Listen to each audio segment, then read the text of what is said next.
The tale of Kofi and Amma. The Whispering River. Kofi had always been a man of quiet determination. He lived in a small village by the great river, where the rhythmic flow of water shaped the lives of its people. The elders spoke of the river's wisdom, how it could listen to a person's heart and whisper secrets to the wind. Kofi had always admired the way the elders spoke of the river, and he had hoped to find a woman who shared the river's quiet grace. That woman came to him in the form of Amma, the village beauty. She was known for her radiant smile and her warm, welcoming spirit. But it wasn't just her beauty that caught Kofi's attention, it was the way she spoke. When Amma spoke, her words flowed like the river, captivating, full of life, and always at the center of every conversation. For years, Kofi admired her from afar. Then, one fateful day during the annual harvest festival, Kofi gathered the courage to speak to Amma. To his surprise, she smiled and agreed to spend the day with him. They talked about everything: her childhood, his dreams, their village's history, and even the old stories told by the river. Kofi felt like he had finally met the woman who understood him, who saw him not just as the son of a fisherman, but as a man with a heart full of dreams. Amma was everything Kofi had ever wanted, and soon enough, they became inseparable. Their love blossomed, and before long, Kofi asked Amma to be his wife. The whole village celebrated, for it was clear to everyone that their union was one destined by the ancestors. However, as their marriage progressed, something started to change. The river's murmurs. At first, it was small things. Amma would gossip with the women in the village about the neighbors' affairs, laughing and sharing stories that were meant to be kept private. "Did you hear? Kwame's wife has been talking to the young trader from the next village," she would say, her eyes twinkling with excitement. Kofi laughed it off, assuming that it was just harmless fun.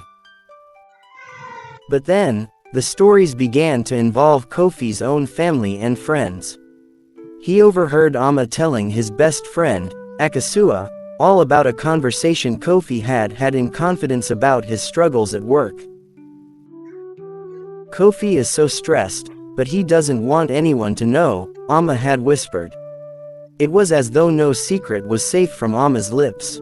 Days turned into weeks, and Kofi began to feel suffocated by the constant flow of gossip that seemed to follow Amma wherever she went.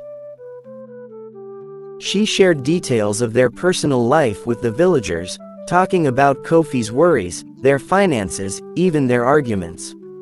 One evening, as the sun began to set and the sky turned golden over the river, Kofi sat by the water, his heart heavy.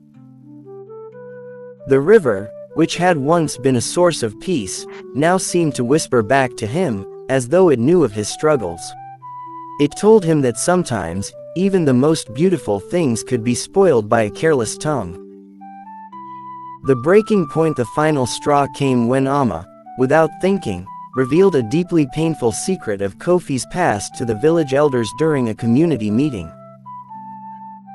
It was a story he had only shared with her in the deepest trust, the tragic loss of his younger brother many years ago.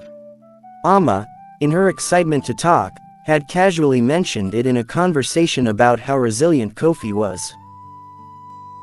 When Kofi heard her recounting the story, he felt as if the very earth beneath him had cracked open.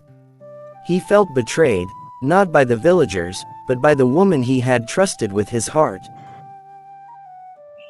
The pain of her careless words hit him harder than anything else. That night, Kofi and Amma sat by the fire in their home. "Amma," Kofi said, his voice shaking, "you have shared every piece of me with the world, but you never protected my heart. How can I trust you when you turn everything we hold sacred into entertainment for others?" Amma looked down, guilt washing over her. "I didn't mean to hurt you, Kofi. I thought I was just sharing our joy. I thought that's what people do." Kofi shook his head. "No, Amma, trust is not something to be shared with the wind. It's meant to be kept, like the river keeps its waters deep, quiet, and still. The lessons of the river. Amma realized, in that moment, that her love for gossip had blinded her to the consequences of her actions. She had let her excitement for stories overshadow the respect she owed to Kofi, the man she loved. But Kofi knew that this was not just a problem of gossip, it was a matter of respect, of boundaries, and of the trust that a relationship was built on. Kofi made the difficult decision to step away from Amma. He needed to find peace in himself and in his life. He had learned that, much like the river that flowed through their village, some things in life were better left untouched and undisturbed. Amma, heartbroken, begged for his forgiveness. "I was foolish," she whispered. "I was caught up in the flow of words, but I never meant to break what we had."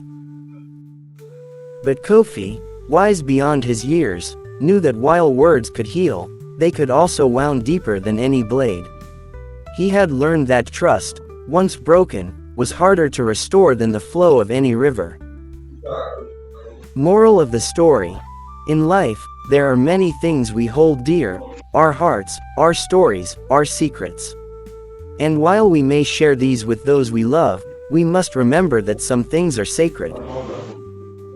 Like the river, we must learn to keep certain things close to us and not let them be swept away by the current of careless words. Trust is the foundation of any relationship, and once it is broken, it is difficult to rebuild. Let your words be like the river, gentle, quiet, and full of wisdom.